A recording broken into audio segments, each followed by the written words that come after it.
बर्बाद नहीं करते, चाहे वो हमारा शत्रु ही क्यों ना।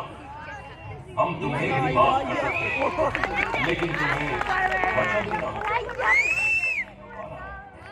आंख उठाकर भी भारत का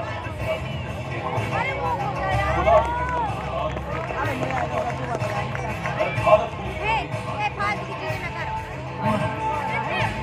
मैं राजकवि हूँ, तभी मुझे लगता है कि गौरी को क्षमा नहीं बल्कि मृत्यु दंड देना चाहिए। मृत्यु दंड।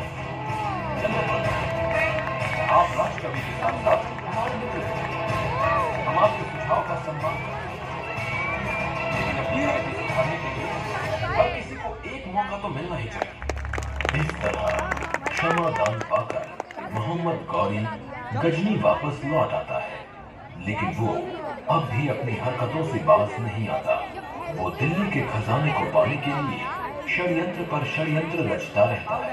पृथ्वीराज चौहान से ईर्ष्या करने वाले सिर्फ मोहम्मद गौरी जैसे विदेशी मुल्क के सुल्तान ही नहीं, बल्कि हिंदुस्तान के राज्यों के सम्राट भी थे।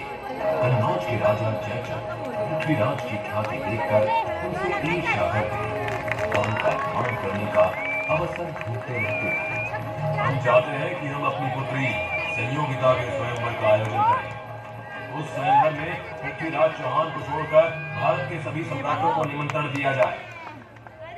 जब संयोगिता को इस बारे में पता चलता है तो वो अपने पिता के पास जाती है। पिताजी, मैं दिल्ली की शासक पृथ्वीराज चौहान को अपना वर मांग सकती हूँ, अतः उन्हें स्वयंवर में आमंत्रित करना होगा। असंभव, ऐसा कभी नहीं हो सकता, कभी नहीं। अपने शत्रु के साथ तुम्हारा विवाह कभी स्वीकार नहीं करूंगा।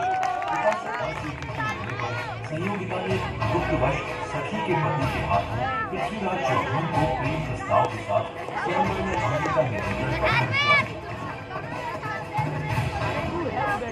महाराज की जय। कन्नौज की राजकुमारी संयोगिता ने अपने